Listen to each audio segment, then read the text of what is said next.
বন্ধুরা, অনেকেই কিন্তু কাতলা মাছের পেটি খেতে পছন্দ করে। আর কাতলা মাছের পেটিটা দেখবেন অনেকটাই তেল থাকে।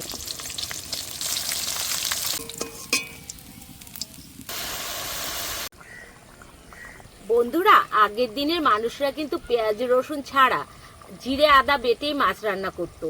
তো আজকে সেইভাবে রান্না করেছি।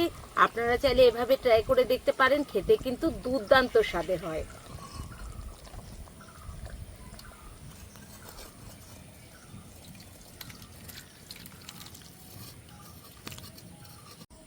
নমস্কার বন্ধুরা, স্বাগত জানাই জবার রান্নাঘর উইথ ভিলেজ ফুডে।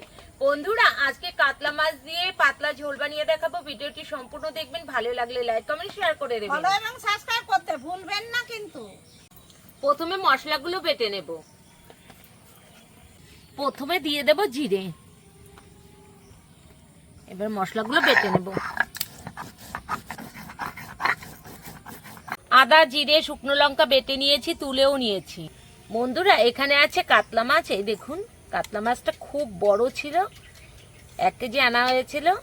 এবার আমি লবণ হলুদ মাখিয়ে নেব। দিয়ে দেব লবণ, হলুদ গুঁড়ো,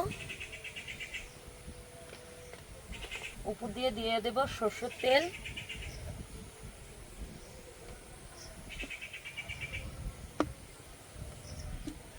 এবার ভালো করে মেখে নেব, খুব সুন্দর করে মেখে নেব। এখানে আমি আর একটু হলুদ দেব।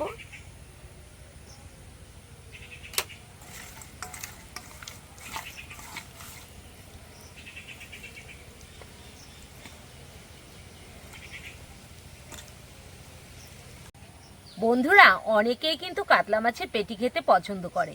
আর কাতলা মাছের পেটিটা দেখবেন অনেকটাই তেল থাকে। ভালো করে মেখে নিয়েছি, এবার রেস্টে রেখে দেব। কড়াই বসিয়ে দিয়েছি, কড়াই ভালো গরম হয়ে গেছে। এবার দিয়ে দেব তেল।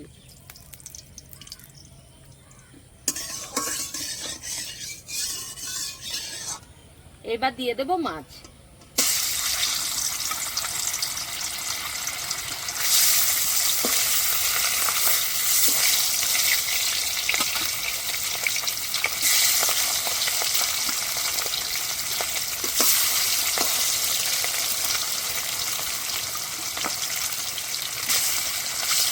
একসাথে সব মাছ দেবো না, কিছুটা রেখে দেবো, পরে দেবো।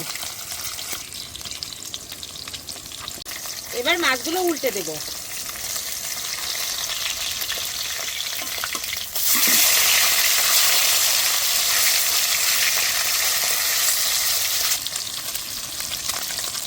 মাছগুলো ভালো করে ভেজে নিয়েছি, এখন তুলে নেব।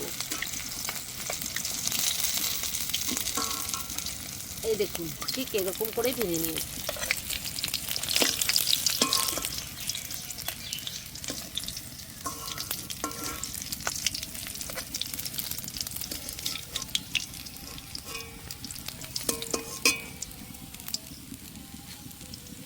আর কটা মাছ আছে, ভেজে নেব।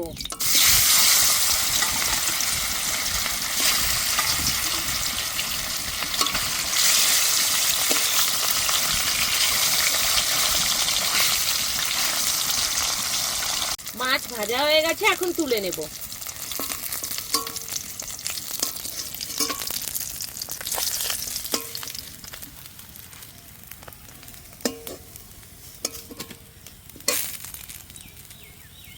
দিয়ে দেবো থেতো করা এলাচ,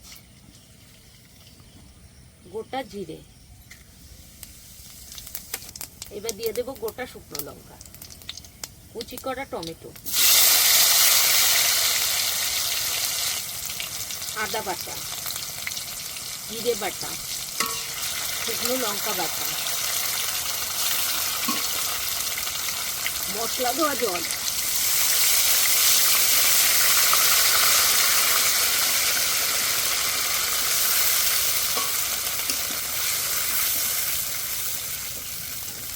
আদা জিরে শুকনো লঙ্কা দিয়ে দিয়েছি। এবার দিয়ে দেব স্বাদ মতো লবণ, হলুদ গুঁড়ো। এবার ভালো করে কষে নেব।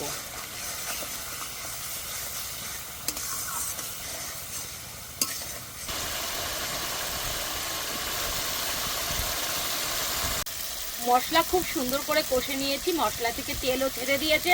এবার দিয়ে দেবো জল।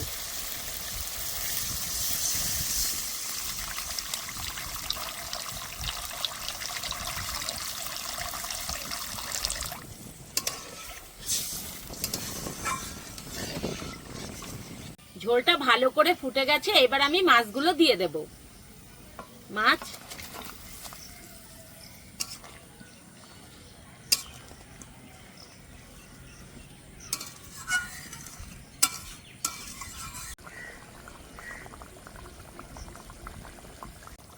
দিয়ে দেব গুঁড়ো গরম মশলা।